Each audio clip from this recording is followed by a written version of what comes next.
Dadaluc, who's well forward, and Grant is backwards and he doesn't need him because Dadaluc has scored on the half hour. Long ball out of defence, and Kunle Dadaluc took it in stride and swept it into the back of the net.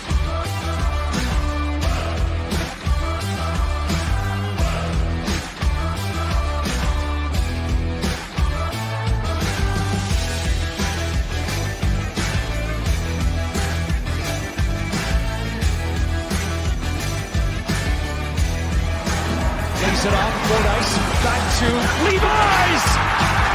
Valour has scored! Phil Dos Santos, who celebrates yet another victory because it puts them into the playoff mix. Into the playoff mix, indeed. What a race we've got on our hands. Well, hello and welcome to another edition of the Canadian Premier League Newsroom Show. As ever, Christian Jack and Charlie O'Connor-Clark for the next hour, along with many guests on this week's show as we recap a week where we saw 4 games in 4 days from coast to coast that has pulled together the closest Canadian Premier League title race on record. Later in the show, we'll also talk some Canadian women's national team with our own Benedict Rhodes, who was our correspondent on their games as they made it 2 wins out of 2 from down under.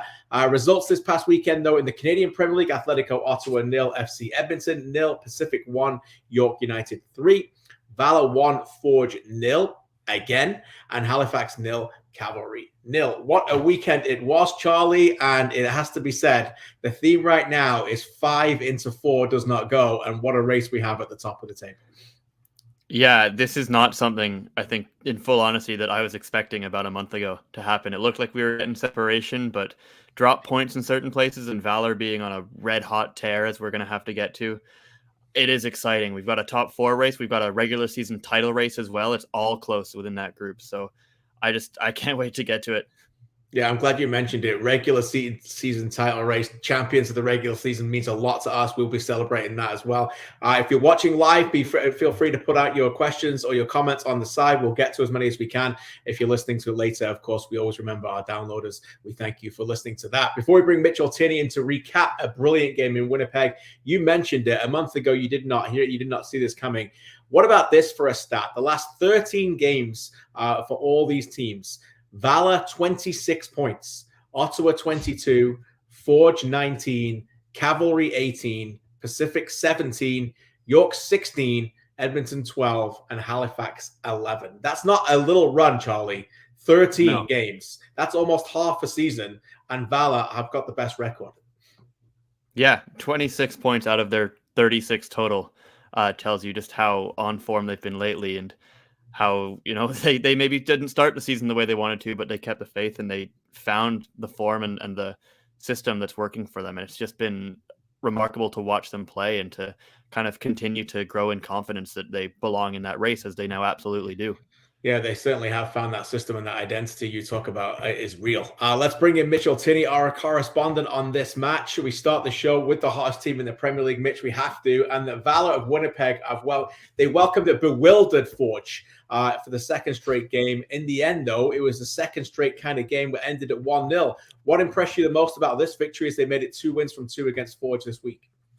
Well, it was such an intriguing match, right? Because it's as close to a playoff matchup as you're going to get in the Canadian Premier League regular season, in the sense that it's back-to-back games against the same team. Obviously, Forge don't get the home leg in this one, but Valour knew. I mean, no 2 matches are the same. They were going to have to tweak their system slightly, but they knew they could expect something similar from Forge, because Forge have such a sound identity. They knew Forge would do what Forge always wants to do: get on the ball, possess it well. And, they really wanted to disrupt that in this match. The one thing they didn't like that they did well, or they didn't think they did very well in the first match, was how they possessed the ball and how they were able to get on it. And that was a key part of their second match, was wanting to get on the ball, wanting to make sure that they could disrupt the different times Forge were in possession. And especially in the first half, they did an incredible job of that. They had 57% of the ball in the first half, and were actually able to turn that into some good chances as well. So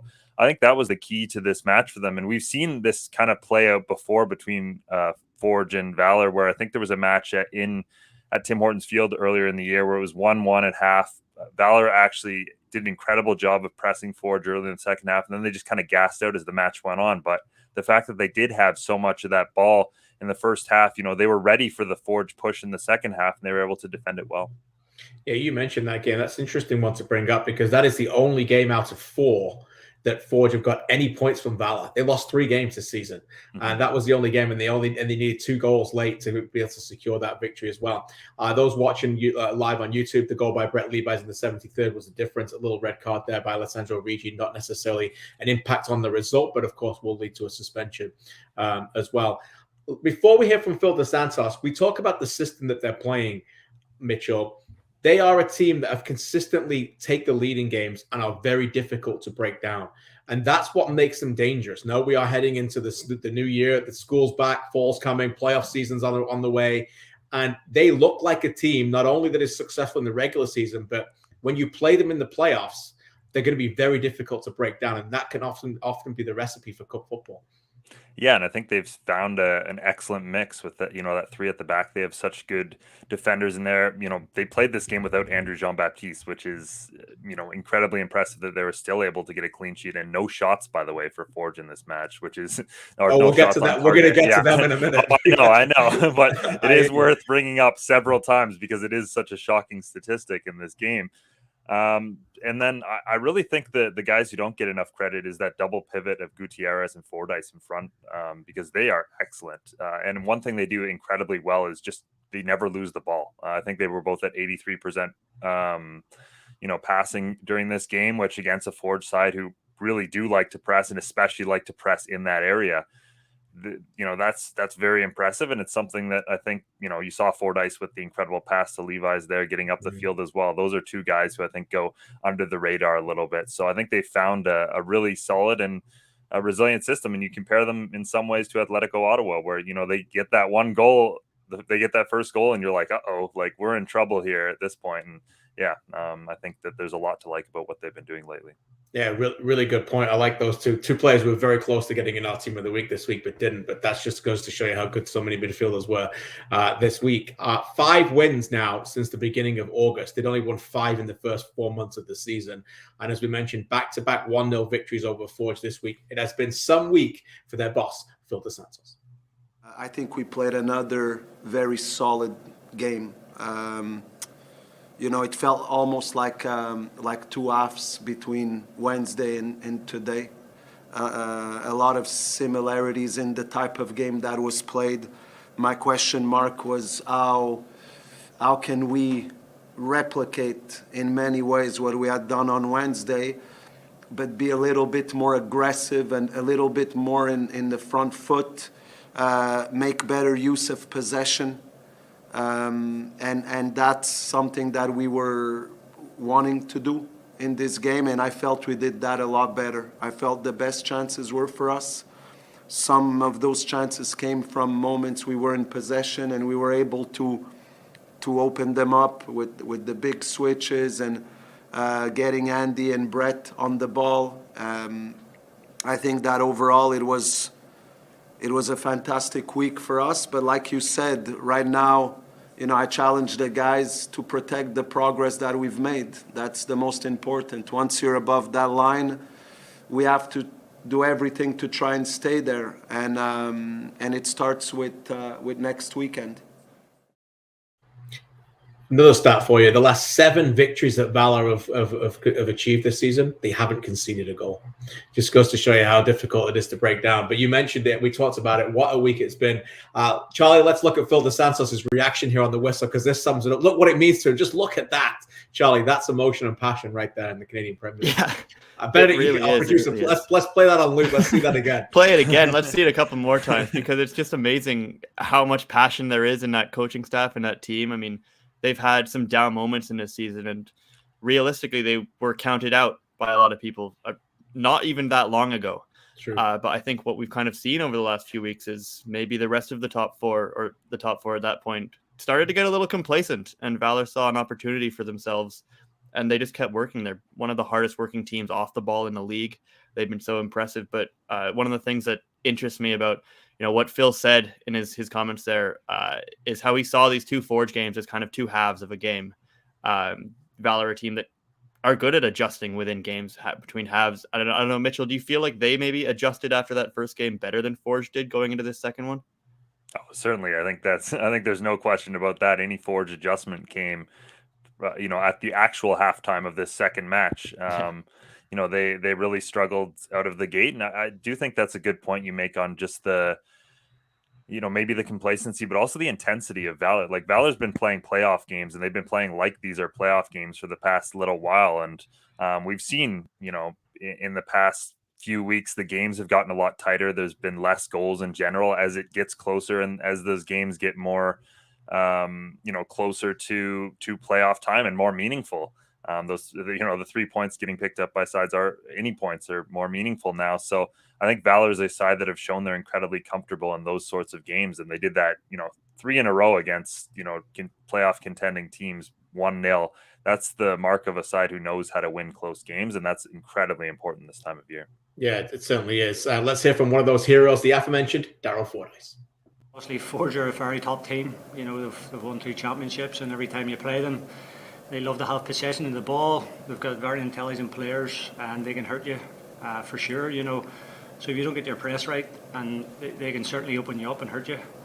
The last 2 games, we've been quite solid. I thought today in the first half, we actually took care of the ball a lot more. I think we actually outpossessed Forge in the first half. But again, whenever Forge did have the ball, we knew our roles, we knew our responsibilities, and we fought for each other, we covered for each other, and that was important, But again, it's whenever we go on a training pitch and the coach puts tactics together, it's down to us players to do it on the pitch. And over the last 2 games, I think we've done that, but we need to keep our momentum going and keep focusing on the next game. They're a confident group. You can see it. You can feel it when they say it. He's not one for hyperbole, but you can just feel it. They know how good they are at the moment. Final point on them before we talk about what's going on in Hamilton. Let's cue the celebration up for the locker room after this. This is what it meant for the Valour team on Saturday.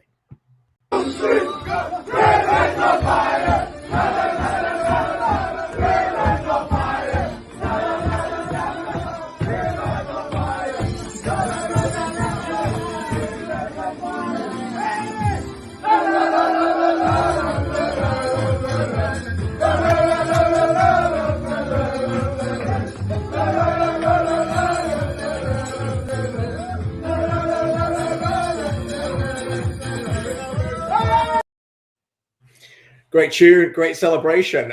Mitchell, if you were a part of that team, would you be a bathtub guy, a flag guy, a cheering guy? What would you be? I hope not the bathtub guy. That looked pretty terrifying being in there. If you're Brett Levis, That's what happens when you're the man of the match, though. You just get chucked in. So Charlie, you gotta make sure if you're not a bathtub guy, you can't be man of the match. Yeah, I just hope that they don't hurt him, man. That looks dangerous. I think I'm the filming guy. As much boring as it is, I'm the guy who's filming everybody to get that up. But I got my eye on Mitchell being the flag guy. I still think Charlie could be the bathtub guy. That's what I think. Probably not wrong, to be fair. I really do think on a high, you could be that bathtub guy. Tell you who's not on a high. That's right now at Forge in Hamilton. What a mess this team is. We've covered them a lot lately. It doesn't seem that long ago we were singing their praises because you know what? It wasn't. It was only a month ago. They'd won 6 on the bounce, 17 goals scored, 2 against from July the 8th to August the 6th. Here we are now, a 5-game winless streak, club record, by the way, from August the 12th to September the 4th, and they've scored just 2 goals during that run. Mitchell, what were your thoughts watching this team? Because they look nothing like what we saw a month ago. Well, I mean, my big thought in this match is just how important Alessandro Hajabrapor is to their system. When he wasn't in there in the first half, they had no one to connect the defense to the attack, really, and that's where they lost all that possession to Valour. Valour were just able to sit in that area and pick off anything they tried to do going forward, or they just try and bypass, and then Valour's strong defenders would pick off the play. So I think Hajabrapor is a pretty essential part of this side, and I think that was pretty clear. But yeah, it is concerning. I mean, we've seen times this season. There was the back-to-back earlier in the year where Forge had the 1-0 results at home where they lost to Valour and Ottawa. We've seen them not be able to score before. This isn't new. I mean, certainly we haven't seen it to this extent, but during those matches, they created a ton of chances. This was their 6th straight match going back to that home win against Halifax, where they've had less than 1 expected goal. They are not creating chances right now. And, it's concerning. They haven't been able to find a consistent front three. None of them are really firing on all cylinders right now, attacking wise. So there's a lot for Bobby to think about. And, you almost have to find some guys and, give them a couple different matches here, I think, because just interchanging them as much as they have recently. And I know there's been some suspensions and different things they've had to do in there, but I don't think that's been ideal for them. And I know you have the depth, but at the same time, for attacking players to build the confidence, they need reps. And I don't think we've seen enough from that lately. No, it's very interesting. I mean, they went with you mentioned it, Noah Jabberpore. They went with a double pivot 4-2-3-1 to start. It lasted 45 minutes. They brought him on at halftime. They played Borges more central. They played a different look to the front four effectively, but 2 of them got pulled off at halftime. So obviously they're seeking answers right now, but they're getting no clarity on that. It's a difficult time. I mentioned their difficult run in front of goal. They've had 8 shots on target in their last 5 games, 3 in their last 3, and none on Sunday in that last game. Their expected goals is also 2.5 in their last 5 matches, which is mind-blowing considering they were blowing. Just go look at the goal difference on the league table. They were blowing teams away, 3-4 goals in this run, and it's just completely dried up. Here's the thoughts after this one of their head coach, Bobby Sminiotis. Yeah, it wasn't a pretty football match all around. Kind of second game in a row. A little bit difficult to get a rhythm on this pitch. I guess it's proven to be a tough one for us over the last couple of seasons this year and going back into last year and the bubble games and so on, and just finding a rhythm with the ball moving, bouncing quite a bit. The opponent did a good job pressing, but that's not something we haven't seen before. I just thought, we weren't clean enough on the ball, and then, forcing situations. And if you want to win games, you got to put the ball in the net, and we haven't put the ball in the net today. What next? Apart from putting the ball back in the net, what else can they do? That question was asked Kyle Becker, who wasn't really in a chatty mood afterwards, but here's what he had to say. I think we have to be better with the ball. Maybe work a little harder. Is it that simple, Charlie? Just work harder? I mean, if you were in charge of that team right now, what would concern you? What is the solutions that can do, or is it just a difficult run? I don't know. I don't think the solution is work a little harder, although, to be fair, kind of going back to an earlier point, I think Forge might be one of the teams that were a little bit too comfortable in that top 4, and still are fairly comfortable, to be honest, with their goal difference and games remaining. But I don't know quite what it is, and part of the problem, as Mitchell kind of alluded to, is that they have so many good attacking options that they don't have the minutes to give to all of them, or the training time to find which ones work best together, especially with so little runway remaining to the playoffs. So it is a bit of a concern that just the final third is just not there. Again, this does kind of crop up occasionally for Forge, right? They'll control the ball, they'll play very good football, they'll play out of the back, and they just will get to the attacking third and have nothing. They had 9 touches in the box on Sunday in Winnipeg, and that is, again, kind of out of character for them. So I think, they'll appreciate having a week of training to maybe just go back to some basics, some fundamentals, and go back to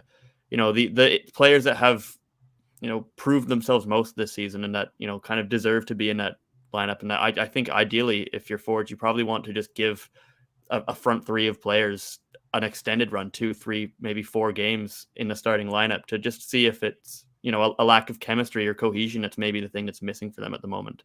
Yeah, it's an interesting one. I'm with you. I think the Y players, none of them are playing well enough to make sure that they play the same every week.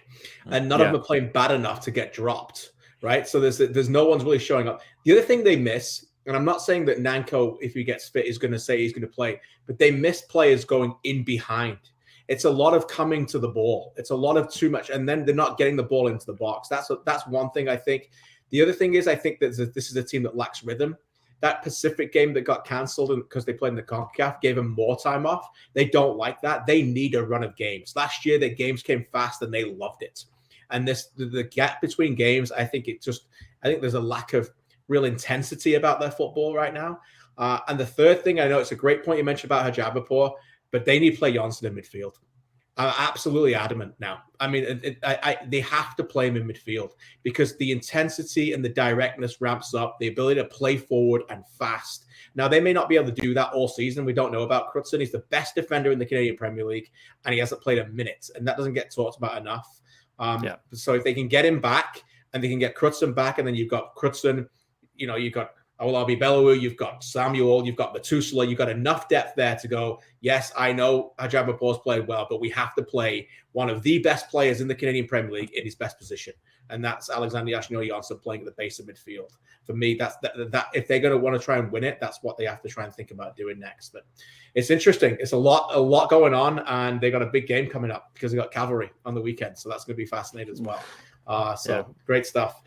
Mitch, thanks again for this. Great work. CanPL.ca, the analysis on that game, and we'll chat with you again next week. We appreciate you. Sounds good, guys. Thank you very much, Mitchell Tierney, on a great game in Winnipeg. Charlie, you were the one covering Atlético Ottawa versus FC Edmonton on Friday night. The visitors arrived full of confidence after a 3-2 win over Halifax. Carlos Gonzalez and his side were trying to get going again after a frustrating scoreless game against Forge. But in the end, they couldn't ignite their attack, and the resolute FC Edmonton got exactly what they wanted out of this one. Yeah, this was another really impressive moment for Edmonton. They've had some good moments at home recently, but for them to go on the road to a team in good form, to a team, that's at the top of the table and kind of take the game to them was really impressive. I think the first half was a little bit more maybe slanted in Ottawa's favor. They were able to get into the attacking half a little bit more easily, but then at halftime, Alan Koch kind of makes a change. He brings Simon Trentafilo into midfield instead of Master Cashel, who was playing a little bit higher up in more of an attacking role. And from there, Edmonton kind of dominated midfield, which was weird because Ottawa is one of the best midfield teams in the league, and it's kind of their strength with Ollie Bassett and Abu Sissoko in there together. So for the way that Edmonton were able to kind of take control of that area of the pitch and stand a little bit higher up and win the ball a little higher up the pitch than they're maybe used to was impressive. And it really, really did frustrate Ottawa, who a lot of their chances came either from outside the box or there were kind of moments where the shot is quite covered off. They had a lot of set piece opportunities, and I think it's really not been good enough from them in that department this year at all. Right. With their, this is something that Drew Becky, I think, said after the game. They're just not putting nearly enough of those in dangerous areas or on target. But Edmonton really limited them from getting the kind of the transitional opportunities where they like to score. They stopped Balu Tabla from kind of getting in behind. He had a couple chances, but most of them were in front of the back line. They were kind of shots from distance or things like that, which isn't necessarily his bread and butter. So it was impressive to see Edmonton just really frustrate them and make the game disjointed. There were professional fouls when they needed to. They just made the tempo what they wanted it to be rather than what Ottawa did. Yeah, I thought they were excellent, Edmonton. Excellent, by the way. And to go there and really go toe-to-toe for them, it was interesting in the post-match press conferences. We're going to play them now. The tone wasn't that they were just delighted to get the point. They wanted more. Talking of which, let's hear from their skipper. Here's Shamit Shom. I think our goal when we play away from home is, we get a point first and we build from there. But to go 3 games undefeated, it shows that we're progressing and things are starting to click. I think we put in a pretty disciplined performance, and you can see the boys stuck together. And when we're playing for each other, and you can see it on the field, that's when we do our best. So definitely, not happy that we couldn't get 3 points, but we'll take the point and go home with it and keep building. 3 games undefeated. That's a season high for Alan Koch's team. He mentioned it there, Shamit Shom. The first 11 games of the season, they had 4 points. They've now got 12 from the last 12. Okay, that's only 1 point per game, but they played 8 of them away. They beat Ottawa once. They narrowly lost to Ottawa, and they drew. So they've gone toe-to-toe with the top team in the league right now. And I know, Charlie, on your analysis, you were very, very high in praise for Shamit Shom as well. Yeah, he was really good. And he's kind of had a up and down beginning to life in the Canadian Premier League. He obviously came in as quite a high-profile player with the games that he played in MLS with Montreal and so on. But it's taken him a little bit to really get comfortable playing for that hometown team. But this last run of games in Edmonton, he's really, really kind of seized the idea of being the leader on that pitch for them. And he's been really, really good. Him playing in that midfield, especially in the second half against Ottawa with Mamadi Kamara and Simon Trentafilo next to him. It was very well organized, which is something that Edmonton have been good at this year. And he was winning a lot of balls. He was kind of dictating tempo. He would win the ball. He would look for the right outlet option, and he would, generally play a quite safe pass that would advance the ball upfield and then it'd be able to slowly, methodically work it forward. And he was just really, really composed and mature on the ball, I felt, which is, a difficult thing for a young player to do. Yeah, he's been very good. Arguably one of their best players over the last month. Betar's obviously been out, and then obviously Washevsky's been excellent as well. With more on this game, let's go back to Ottawa, the nation's capital. Here's Alan Koch. I think for the team that's bottom of the league to go to the place where we're playing against the team that's top of the league, you'll gladly take a point. But I think more than just taking the point, it's how we took the point. I think we limited them and we shut them down for most of the game. Just being a couple of the players in the locker room right now, they're a little disappointed that we didn't capitalize on one or two of our transition moments at the end of the game. That would be in the perfect road game. But proud of the group. I think our group's in a good place. We continue to push. We continue to grow. I think we're heading in the right direction.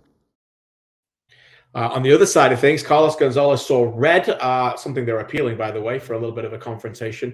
Here's what he had to say after this one, after they dropped points at home to FC Edmonton. That you use the keyword disappointing. Yeah, we are all very disappointed today because although we didn't do our best game, I think we were better than Edmonton. It's true that they did a good game, the game that we expected that they were going to do. And of course, we are disappointed because we wanted the 3 points today. But football is like this. There are three options of results. Today we weren't as fluid in the offensive phase in the last meters, and this can happen. The other team defends really well. They play with high intensity. So yeah, it's true that we feel a little bit disappointed, but we have to look for the good part of all of this, that is what you said, that we are still in the first place in the standings, that if we take a big picture of everything, we are in a good situation. Carlos mentioned it there, Charlie. They're still top, but the next 4 games are all away from home. Pacific, Valour, Cavalry, and Halifax. That's not easy, but they've only lost twice away from home all season. In those corresponding fixtures already this season, they've gone to those games and they've won 3 of them. So that's 9 out of 12. So they still feel comfortable, but in the end, it could still be a game when they look back, if they don't clinch first overall, that they might regret, no? Yeah, I think so. I mean, at the end of the day, it's still 3 clean sheets in a row for them, which is what they'll kind of hang their hats on. They'll be impressed with. But this has kind of been a thing with Ottawa a lot of this year, that they've had trouble breaking down low blocks, or when teams are going to set up, especially with a back 5 as Edmonton did. And Carlos Gonzalez spoke about it before the game as well, about how they need to move the ball faster. They need to pull players out of position and create space in behind. And they just couldn't do that in this game.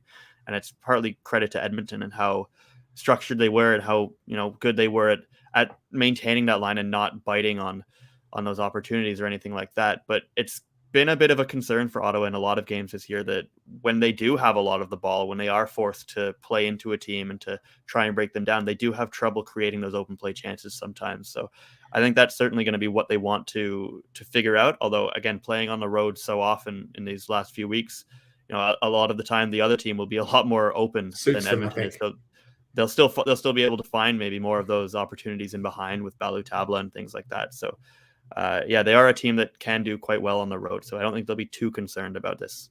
No. One thing to note before we move on, I know a lot of Ottawa fans joining us live. They recorded 135 under-21 domestic minutes in the game.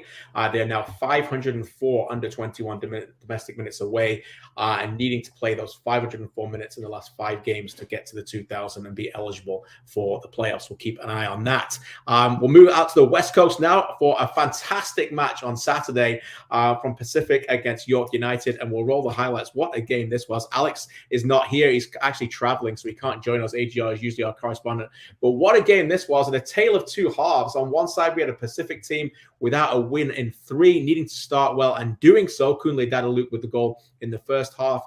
But a turnaround of epic proportions in the second half, Charlie. York United were absolutely marvelous. One of the best second half performances we've seen all season long. Goals probably inspired by Mo Babuli and the substitute from Kevin Dos Santos. But Babuli and Di Rosario and Gutierrez put a cap on what was an overwhelming performance. They could have had more than 3 in this one.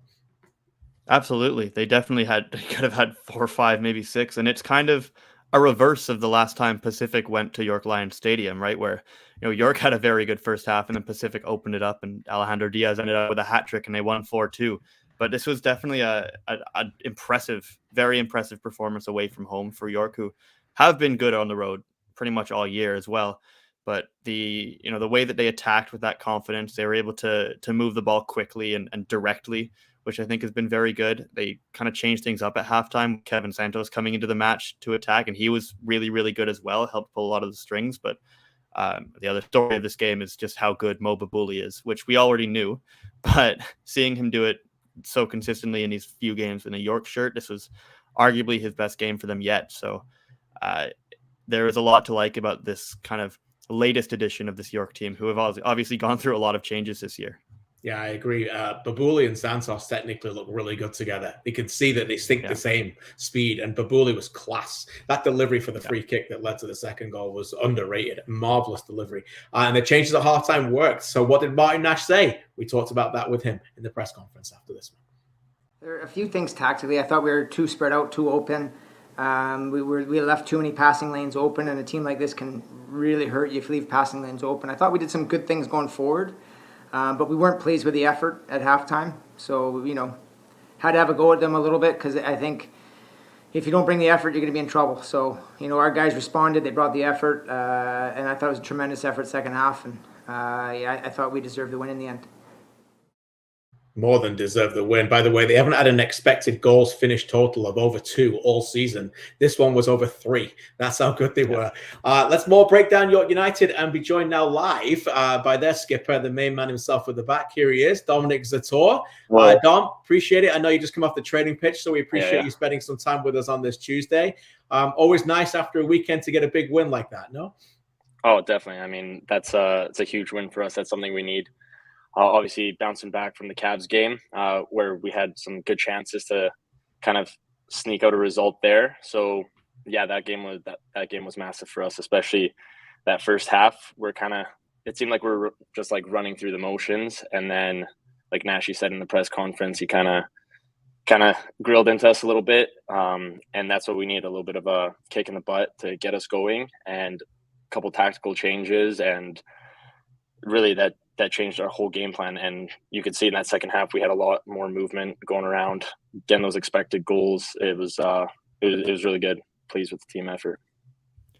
Dom, you've been around this team all year. Last year, you've seen kind of a lot of different versions of it, I think. But these last few games, the win at Forge, this win here, a lot of it has been on the backs of some of these new players that have come in just kind of the last few weeks with Babuli, Ronan Krat, Lewis, all these guys. What's it been like for you kind of watching this team sort of grow and evolve, and what do you like about where you guys are now? Yeah, it's been a weird year, a lot of ups and downs.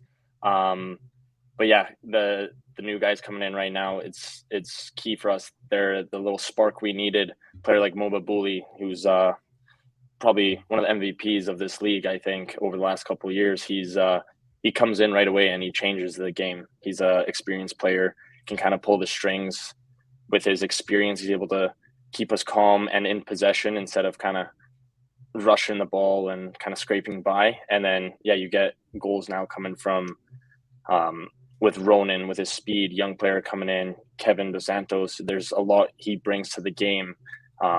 Even the guys like Lewis, who's come in, both the Aussie boys, Lewis and even Taz, like 2 experienced players playing in the A-League. It's just kind of given us a little bit of life, and right now we're just kind of running with that. But it's made the last couple of games a little bit more enjoyable. Obviously, the results help that way, so we're just kind of gonna run it for the last couple of games and see where that takes us. Dom, for those who didn't see the game, they would have missed a marauding left back like a Roberto Carlos down that flank from you there. Some of us were a little surprised you playing in that position, but it actually cost you your Ironman streak because you didn't actually finish the match. I got my stats here in my book. You were the last player. You played every minute of every game so far this season. So I guess question A is, are you okay after you came off? How are you feeling? And question B, what was it like playing on the left side? Yeah, I'm all right. It was I've never experienced that double calf cramp like that in my life. It was tough, but yeah, it was a weird one. It was the day before the game. Nash, he kind of comes up to me and says, "Hey, listen, we're gonna have you jump in on the left side, a little bit more pace to kind of deal with Dataluk and Bustos." So it was kind of like, all right, wrap your head around it. You got less than 24 hours to kind of figure out a new position. I've kind of been in the right back position before in like 2019 and going through like youth and stuff, but left side's completely different. You kind of got to open up your body and things like that. So to be fair, a team like Pacific, they're clever. They have got good movement. And Bustos kind of got me sucking inside and then played that long ball over. So it was kind of, I guess it was my fault for the initial goal, but luckily we were able to turn around, and I was fortunate enough to put in a good ball to help us get back into the game. So it kind of canceled each other out, I guess I could say. But yeah, it was different, but it was fun. Yeah, it was interesting. Obviously, Martin Nash would have seen you playing in that right fullback role in 2019. I think it was like when Dean Northover went down and you had to shift over for most of that year at Cavalry. But speaking of kind of going back to 2019, I think we've done our math right. And over the weekend, you played 100 games for CPL clubs across Cavalry and York. Just what has it kind of meant to you to be in this league the last 4 years and to be able to hit a milestone like that?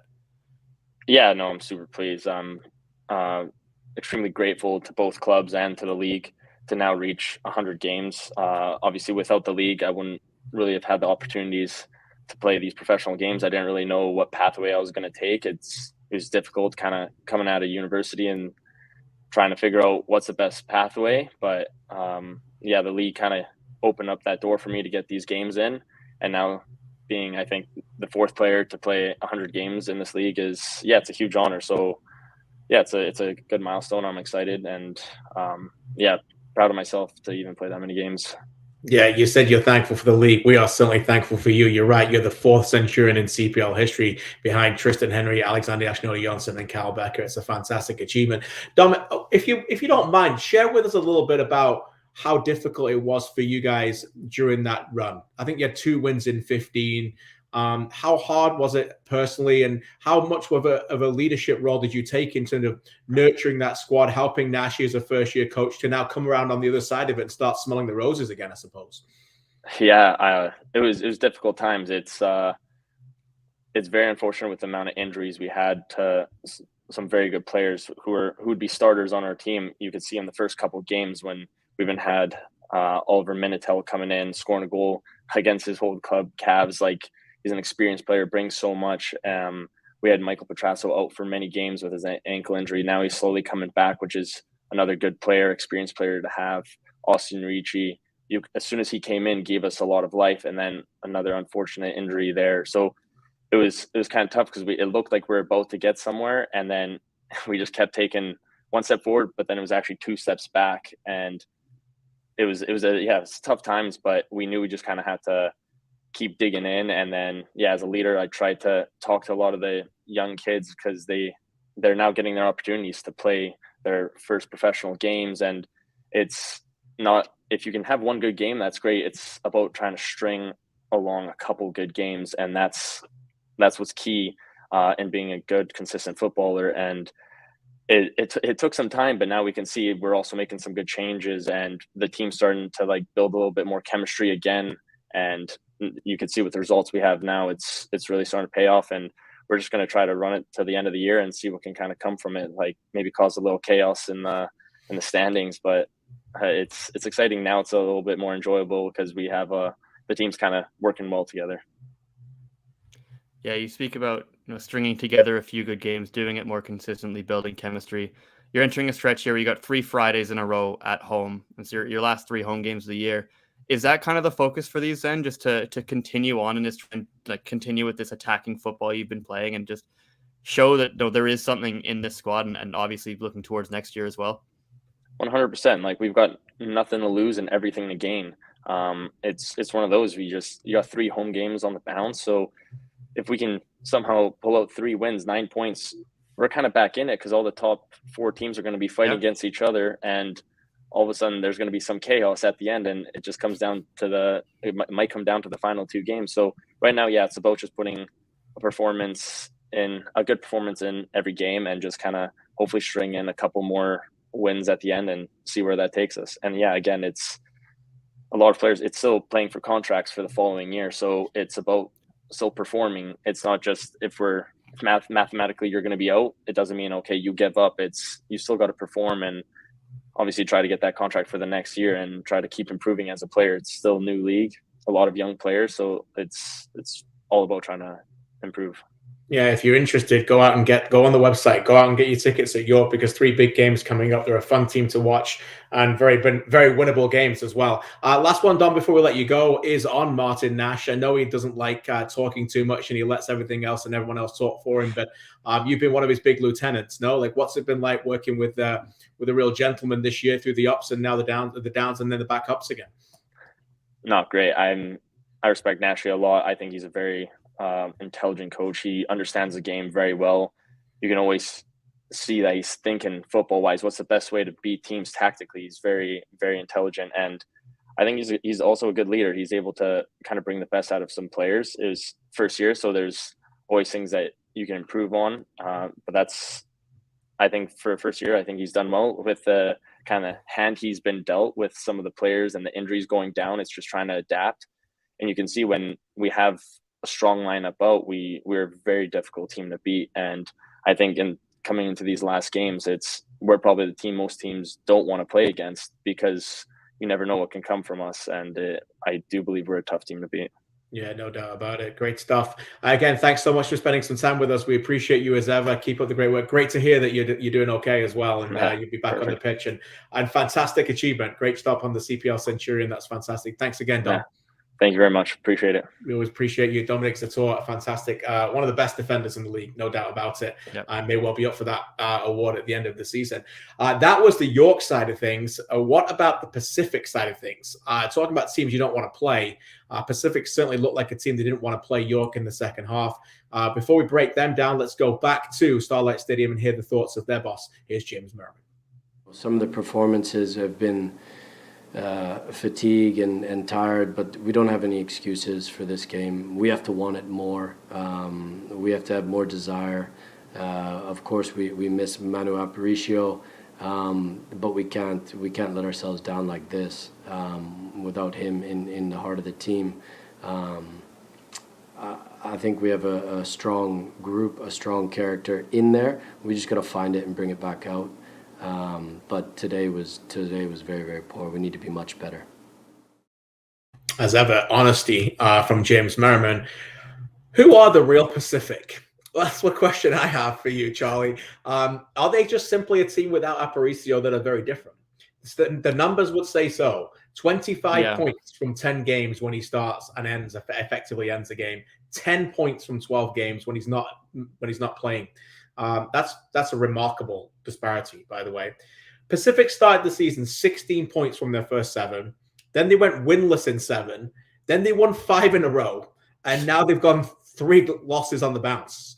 So talk about streaky, no? Like, what are they? Are they in between that? Are they a team that's dangerous in the playoffs? Are they a team that you'd be most concerned about with the Valour rise? What do you think? Yeah, I think they probably would be at the moment. One of the things that kind of is maybe the difference between having and not having Manu Aparicio is that they're just a little bit less aggressive off the ball without him. There's not as many players maybe tracking back or putting a press on, because that's obviously one of his greatest strengths is his work rate and the ground he covers to win the ball and counter press, create those opportunities. And that doesn't necessarily happen as much without him. Obviously, Josh Hurd does that, but he's one guy. But there's something just a little bit different as well about the specific team without Alejandro Diaz. I think it has to be said. They've 2 goals in 4 games. I think they've scored twice since he's been gone, and that's not good enough. I think that's what they would say right off the bat. They need to score more goals. They need to find a new solution, because he's a very specific kind of player that they don't have an exact match for. Jordan Brown still trying to get up to speed and to get acquainted with the new team. And I think the idea is for him to be that target center forward, but again, not quite the same kind of player as Diaz, who's going to find those pockets and score the goals that look easy, but are not, I think, as we'd call them. The specific team has a lot of things to work through. There's, still players that maybe aren't, players that we know are very, very talented and haven't quite hit their stride in the last few weeks. They've been a little bit up and down at times. There were things to like in his performance, especially in that first half. I know AGR highlighted that partnership on the right between Kunle Dedaluk and Marco Bustos, which was very good in some of their best performances of the year, especially early on in the season. That was kind of the driving force for a lot of their successes. So if that's back and on the menu, then that's very good news for Pacific. But they do seem to be maybe lacking a little bit of that bite and that attacking, energy and guile that they've had in some of their better performances of the year. And I'm not quite sure where that's going to come from in the next few weeks. Yeah, I'm concerned. I've been concerned for them for a while, to be fair. They play Ottawa this week. It's a massive game. It's just an enormous match. I didn't use that word deliberately; it just came out. And they've still got to play Forge twice, and the end of the season in Calgary. So put it this way: they're going to work their way in.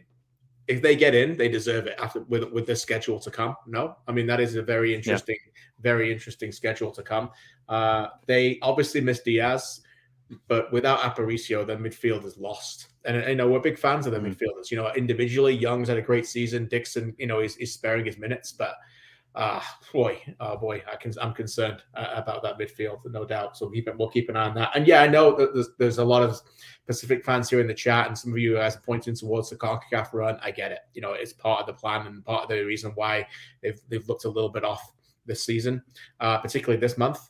And as been shown, if Manny Aparicio comes back, they could look like a championship-winning team pretty quickly, but they're going to have to. I think that's going to be pretty, and you could sense the urgency in Merriman's press conference there. That's saying the thing. Quick, right? I don't think it's the worst thing in the world for them to have to face this kind of adversity, for them to be the team that's dropped out of the playoff picture, because I think they maybe needed that kick to, kind of pick themselves back up and realize that it's not going to be a given that they get into the playoffs. I think they could certainly use that bit of a reminder in these last few weeks, because things are going to get very difficult for them. Yeah, exactly. Let's bring in our man Benedict Rhodes, who's been living on Sydney, Australia time for the last 24 hours. We'll get to that in a second. But you've been a busy man. So for the final game of the weekend at the Wanderers grounds, you are our correspondent. And Cavalry, Ben, had the chance to go top of the table with the win. But Stephen Hart's team needed a response after loss last week against Edmonton. They almost got the goal there through Zach Fernandez. Marco Carducci was the man, though. And in the end, Carducci was the best player on the pitch in a game that didn't necessarily ignite into life. Yeah, it didn't ignite into life is probably a good way of putting it. There's a lot of opportunities in this game that both teams had. There's another one right here if you're watching on YouTube where both teams had chances to score and both teams had opportunities to win this game, but neither one of them was able to take advantage. And I think a 0-0 is probably a fair result. Like, both teams didn't deserve to lose, but probably didn't deserve to win either. And that's sort of what happened in this game. Yeah, you could see, I think there's a lot of expectations, Charlie, coming in that Cavalry could really just get an enormous, jump on the teams in the top four who weren't playing well this weekend outside of Valour, obviously mid in there. But in the end, they probably look satisfied to get the point in a game where they know they've still got a lot of home games to come. Maybe that helped them, Charlie, that it looked like a game they didn't want to lose. Yeah, I think that was probably part of it. And as you alluded to, they finished the season with 3 straight games at home in late September, October Calgary weather, which will suit them. But yeah, I do think that Stephen Hart is probably the slightly happier manager after this one, especially with his side's ability to hold out the point, especially after losing Gagnon Laparé and Mwandwe in the first half, which throws your plan out the window. But yeah, Cavalry they did a lot of the things that they'll normally do. They had chances. Jose Escalante threw in some very good set pieces. There did seem to be some frustration to me, though. I mean, even if you look at kind of the body language after some of the chances they gave up, the players, they look like there's a little bit of frustration. They know that the last few weeks haven't necessarily been as fluid as they'd like to be. Again, they're still a very difficult team to play against. They're going to make things very, very hard when you go up against them. They're going to be very physical, and that's one of their strengths, and it was again in this game. But yeah, I think that they're like really the rest of the previous top 4 from a couple of weeks ago, not quite at the top of their game at the moment, and certainly a bit of a concern for this team as we go into these last 5 games that they have. Talking about the last 5 games, Forge away this weekend, another massive game this weekend. Edmonton away, and then the end with Ottawa, Valour, and Pacific all at home. And probably with those last 3 games and with other teams fading a little bit and Ottawa's away, I think they're probably the bookmakers' favorites to win the regular season title just based on that schedule right now. I think that's where we would lead. They may not, but I think they're probably the favorites. Sorry, Charlie. Yeah, no, I just think that of the top 5, I think Cavalry are the only one that plays each of the other 4. in the last few weeks. So Right. they control their own destiny. It's in their hands, yeah. They absolutely have it in their hands. So I think that's how they'll see it. Yeah, yeah, you're right. You guys talked about them trying to get their offense going in this game. They did bring on Ben Fisk and Ali Musi to try and get going. Here's Tommy Wilden Jr. after the match. Ben's a terrific player. He's very experienced, and I think games like this suit him because we knew after an hour we could change the picture. And come Jose try and overlap from he was playing winger, and we thought if we dropped him into fullback, that seemed to be the out because they were playing a 5-3-2. So we thought if we could access that, and it would allow Ben and Musi to come inside and look to combine. And in turn, Joe Mason is very good at that, clever movements. And, on another day, we maybe create a half a yard difference that could have seen us leave here with 3 and not just 1. But yeah, both had a good impact on the game. That was the Cavalry action. Tactically, what about the Cavalry action with the ball and without the ball? Here's midfielder Elijah Adekubi. We might have come out a little bit slow, but I think you also have to give Halifax credit. They're home on Labor Day. It's full, it's rocking. So they come out with an energy, which... Again, maybe the first 10 minutes we didn't quite match. Luckily, we still stayed in the game.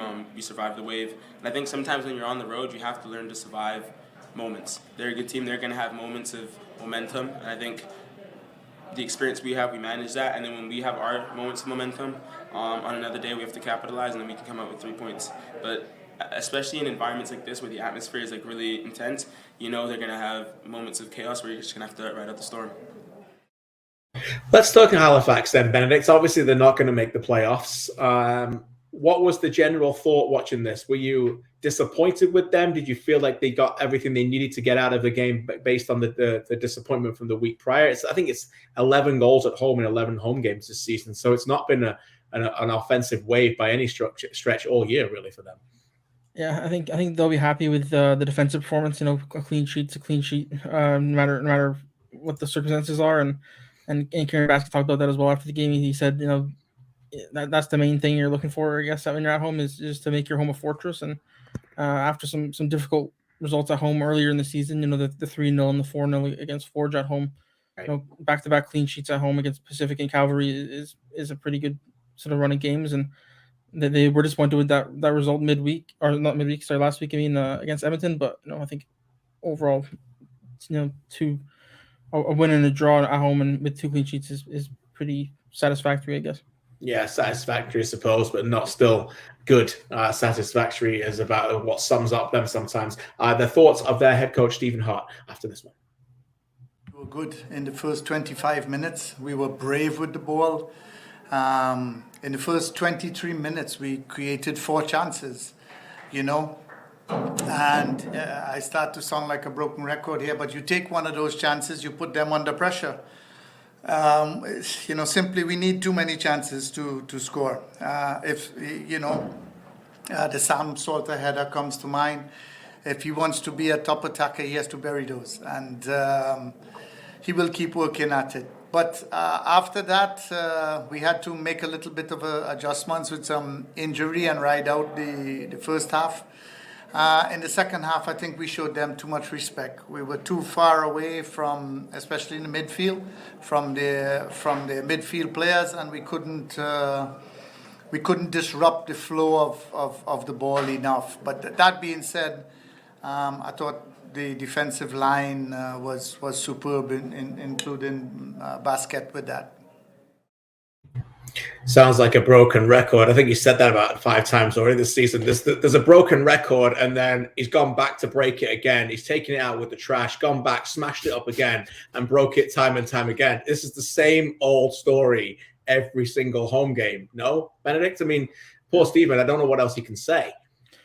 Yes, it's the same thing he says every pre-game press conference, every post-game press conference. They need to move the ball faster. They need to start taking advantage of their chances. He mentioned Sam Salter specifically by name there. Had a chance that Marco Carducci made a fantastic save on, but it's an opportunity. If you want to turn draws into wins, you got to be taking advantage of, and they didn't do that. And like Hart said, a broken record is just the same thing every single week with this team, and that's going to be the difference between them being a 6th place team and a 4th place team. What about positives? I mean, Fernandez was good again, arguably their best player, maybe this season. Salter's had a very good year as well, I suppose, for them. And Campagna was terrific in his home debut. yeah, him and Escobar were both playing their first starts, I believe, for Halifax in this game in the back line, and they were really good. You mentioned Fernandez as well, was fantastic on that right side, and I think having these sort of young players who are now getting a chance for then the sort of tail end of the season, I guess, to really sort of win contracts for next year and really kind of finish the season on a high. Stephen Hart talked about after the game he wanted to finish the season with 10 wins, and they currently have 7. So they want to finish strong, and I think having strong performances from the defenders is always going to give them a chance, and Campagna and Escobar and Fernandez and the whole team really definitely did that. In search for those 10 wins, they finished the season Valour at home, York away, Pacific at home, Ottawa at home, and Forge away. So certainly a bit of a challenge for them to try and get to double-digit victories. Talking of a challenge, let's keep you awake a little bit. I know it's almost nighttime in Sydney. Benedict, what a morning you had covering the Canadian women's national team. I know you covered the last 2 games. Lots of heroes, but I suppose we have to start with the Adriana Leon show again. A brilliant second half display from her and getting both goals in these victories. Yeah, she had all 3 goals in these 2 games, and I believe she's on 27 goals now for Canada, which ties with Melissa Tancredi, who is obviously one of the greats for Canada as well. And yeah, she's motivated this season. I know Bev Priestman has spoken about how she's moved to Manchester United for this season, and that's going to be a sort of motivation for her to continue to raise her level. And I think you saw in these 2 games that she's motivated. She can be a focal point of this team. She can score goals, which is what the team needs desperately. And she showed all of that over these 2 matches. Adriana Leon might be Canada's best player in 2022. Thinking about it, she's had an incredible year. But one of the other performances you pointed out in this game, Ben, was Jade Rose coming at the back and having one of the toughest assignments in women's international football at the moment, with trying to mark Sam Curtis. What did you make of the defensive performance from this team as a whole, and specifically what Jade Rose was able to do in this game? Yeah, it's a very mature performance. They're missing Kenisha Buchanan, Vanessa Gilles, Alicia Chapman, Jade Riviere, Ashley Lawrence. Like, they're missing the entire back line, and they all stepped up. Jade Rose in particular was fantastic. Sam Kerr is no easy task, of course, and she played her off the park. I think it's fair to say. Like, she was all over the end of the first half. There's one chance in particular where Sam Kerr was kind of in behind the back line, and Rose caught up to her and made a big tackle to deny one-on-one with Kaylin Sheridan, who had a bit of a shaky game. So, yeah, very good performance from her. Bianca St. George on the right as well was fantastic in both games, and definitely an opportunity for these players to get some minutes that they might not have had the other 6 players they're missing been in the team. Benedict, what I liked about these games is, and this is not a criticism of what happened before, but I felt like sometimes a lot of the other games post-Olympics were a little bit more of a celebration and a reflection and a way of honoring the team, as they perhaps should have been. But eventually athletes just want to be tested. Coaching staff certainly need to see players be tested in such scenarios. This was not a tournament, but the nature of the place they went to, the stadiums, the amount of fans there, it felt big, for those players to come through these tests. Yeah, definitely. They played in front of, I think, 17,000 and 22,000, I believe it was, in these 2 matches, and they're very intense games. Australia has had a bit of a rocky sort of tenure, I guess, recently, and they were wanting to put up some big performances at home in front of their fans as well. So, yeah, it was definitely an intense couple of games, and with the World Cup coming up in Australia next year and New Zealand, getting used to that travel as well. There's a whole day of travel to get there, and to have some travel issues, and that's definitely something they're going to have to be ready for come next year as well. Yeah, I think it's an excellent point to make, that this team is starting to maybe put that gold medal win a little bit behind them and move on to look at what the future is, because obviously at the Olympics they're by no means a perfect football team, right? Especially attacking from open play. There's been a lot of things that they have to focus on. So it's important to me that they're focusing on this World Cup coming up, because that's really where the prestige is for me. They need to have a performance there after a few actually quite disappointing World Cup performances. But Benedict, are you seeing this progress and this team kind of evolving from what they were in Tokyo and kind of coming into a slightly different era of this squad? Yeah, different eras. I think it's a good way of putting it. Christine Sinclair, her role in these 2 games was sort of as an attacking midfielder. Bev Priestman kind of changed the formation from a 4-3-3 to sort of a 4-2-3-1, with Sinclair in the sort of attacking role with Grosso and Fleming behind her for most of the 2 games, and that worked wonders. I think Sinclair doesn't have the legs maybe that she used to, but she still has the ability to play a pass or take a shot, and so intelligent, of course. And I think that role is going to really make a big difference for Canada, and sort of evolving tactically, I think, is going to be a pretty important part of these next few months or so as you prepare for the World Cup. And like you said, they had a couple disappointing World Cups in a row now, so it's probably a good chance, I guess, to take that next step. Great experience too, going out there before playing in that World Cup that will obviously be in Australia and New Zealand. And I think the draw is next month. Is that right, Benedict? I believe so. It's the 29th of October. It's in Auckland anyway. It's right around. It's a Friday in October. I know that. All right, let's wrap up the show with the Canadian Premier League standings before we look ahead to next week. And look at that. Does not get much tighter than that. If you're listening on the podcasts, Atlético Ottawa top on 40 points from 23 games. Cavalry on 38 from the same number. They both got 5 games left. Forge have a game in hand. They're on 36, but they no longer have that game in hand that can take them to the top. Points per game, they are no longer the best team in the CPL. We haven't said that for a while. Valour are also on 36 from 23 as well. And right underneath Pacific, 35 from 22. That's right. The champs drop out of the top 4 for the first time this season. York on 26 from 23 are still playing spoilers, and underneath that, Halifax have 25 and Edmonton up to 16, having 12 points from their last 12 games. Before we end the show, let's look ahead to next week and the action in the Canadian Premier League.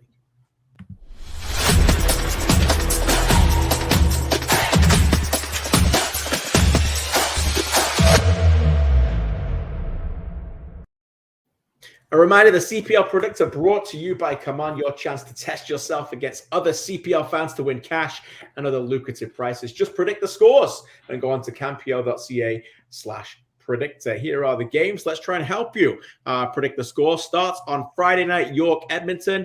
Charlie, you were there for the last one. It was a barn burner, 5-goal thriller, 3-2. Are you going to give a little bit of a prediction for some more? Oh, I would love another 3-2, but I think it'll be a little bit more reined in this time. I'm thinking 2-1 for York in this one. 2-1 for York. All right, I'll take Saturday in Halifax. Valour went there not that long ago and had a major disappointment. Can they keep their run going? I expect it to be tight. I'll probably go with a 1-1. Yes, okay, I'm a fence sitter. Benedict is not a fence sitter. Halifax, it was the weekend game there. He had next week, you got Forge against Cavalry. This is a brilliant game. Earlier in the season, they tied 2-2 with a dramatic late goal by David Chouanier. Benedict, should we expect goals again? I think so. I think Cavalry are going to be wanting some points to secure their spot in the top 4, and Forge will be wanting to keep themselves up there as well. And I'm going to go for 2-1 Cavalry, I think. Okay, there we go. 2-1 Cavalry. Mitchell's not here. He missed out, so I'll go with the bathtub guy himself, Charlie. The hardest one of the weekend for me. That is a tough one. No, Pacific Ottawa. What would you tell our viewers to pick? Well, I'd first tell our viewers not to run with me being a bathtub guy. But okay. Pacific Ottawa, I think I fancy Ottawa in this game on the road. They'll have a little bit more space in behind with Pacific maybe trying to come out and play. So maybe a 3-2 in this game. It'll be kind of wide open. Lots of goals. Okay. That wraps up the show. AGR's traveling, so we missed him this week, but he'll be back next week. Thanks again to Mitchell Tierney, to Benedict Rhodes, and of course to Dominick Zator for joining us. Benedict's fresh analysis pieces on CanPL.ca from Sydney, reviewing a brilliant win by Canada, and of course all our analysis and more news on CanPL.ca, including this week, Player of the Week, Power Rankings, Manager of the Month, Goals of the Month, Player of the Month. It's all coming. And we've got our nominees now for the best 4 goals of the month. Here they are. Another Atlético Ottawa player down as Alleman prepares for a cross. That winds in! Kevin Alleman has scored! What started as an out-swinging cross finds its way through Christian Oxner for the match's opening goal.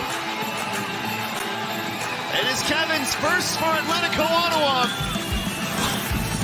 Mensa on his left, thought about the shot, keeps it. Now he strikes! Cristiano Mensa! A golazo!